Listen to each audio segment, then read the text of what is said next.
Ya, pemberlakuan tarif resiprokal 32% dari Presiden Donald Trump memang cukup memberatkan bagi industri dalam negeri, khususnya industri yang berorientasi ekspor. Ya, untuk itu upaya negosiasi yang dipimpin Menko Perekonomian Erlangga Hartarto harus menghasilkan kesepakatan yang menguntungkan bagi perdagangan Indonesia.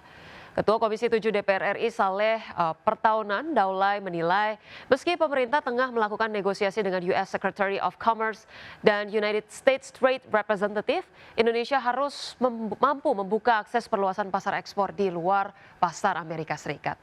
Pasalnya dengan perluasan pasar ekspor, industri dalam negeri akan memiliki peluang besar di kancah perdagangan global tidak tergantung terhadap pasar Amerika. Selain itu, dengan membuka pasar ekspor baru bisa menciptakan lapangan kerja di dalam negeri.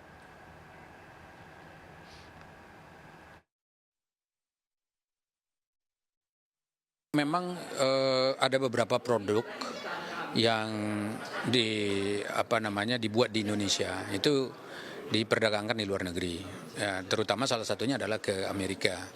Jadi produk-produk yang dijual ke Amerika itu tentu itu akan pasti berdampak karena mereka kan punya tarif sendiri. Jadi begitu ada pasang tarif begitu, itu pasti akan berpengaruh pada dunia usaha di Indonesia, terutama para eksportir ya yang mengirimkan barang-barang seperti itu. Terima kasih Anda masih bergabung bersama kami. Pemirsa, Indonesia terus melakukan negosiasi intensif dengan US Secretary of Commerce dan United States Trade Representative. Hasil awal negosiasi tarif resiprokal berjalan baik dan menghasilkan kesepakatan perdagangan yang saling menguntungkan.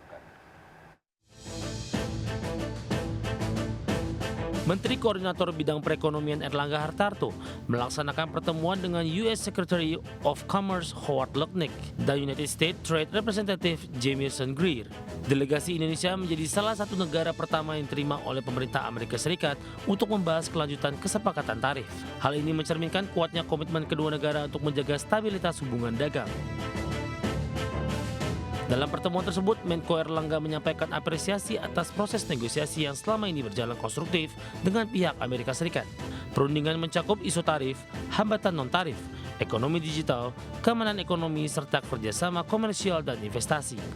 Dalam proses negosiasi di Washington DC tersebut, Indonesia dan Amerika Serikat sepakat untuk mengintensifkan perundingan tarif dalam 3 minggu ke depan untuk memastikan hasil terbaik dan saling menguntungkan bagi kedua belah pihak. Juru bicara Kementerian Koordinator Bidang Perekonomian Haryo Limanseto menegaskan bahwa hubungan Indonesia dan Amerika Serikat selama ini terjalin sangat baik dan perlu terus diperkuat, di mana Indonesia dan Amerika juga melihat potensi besar untuk memperluas kerjasama di sektor strategis.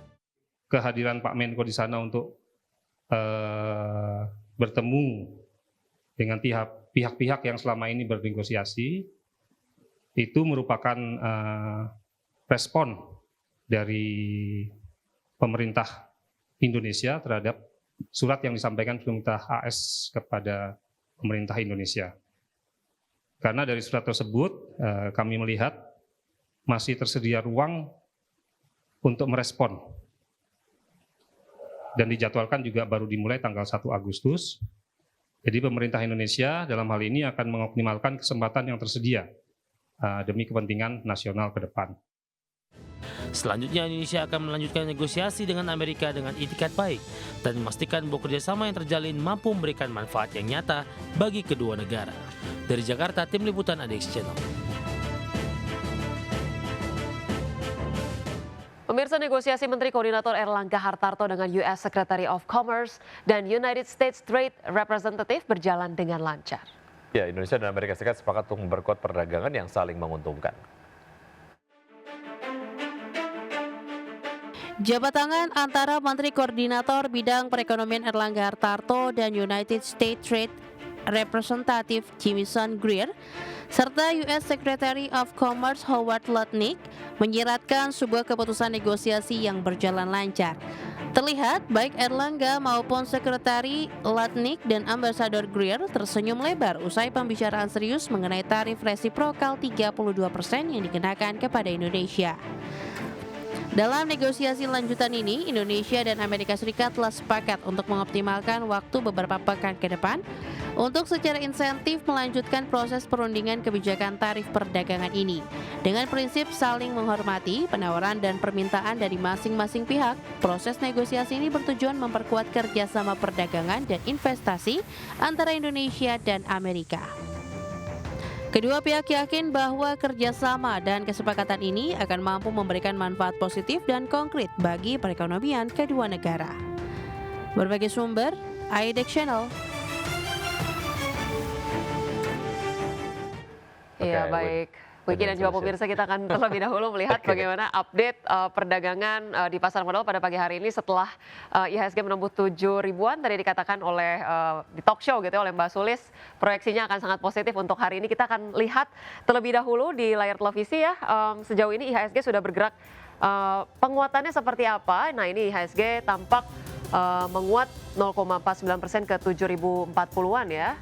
Dan kemudian ada top gainers di sini, ada BMRI, kemudian juga IOTF, WIFI, PTRO, kemudian juga ada Pesat, BRPT, Cuan, Cek, Meri juga masih memimpin. Ini ada ADRO, ya, dan kemudian juga top losers di sini ada ASPR, PMUI, ERA, HUMI, NICE, kemudian Film, MAPA, DOOH, dan juga GoTo.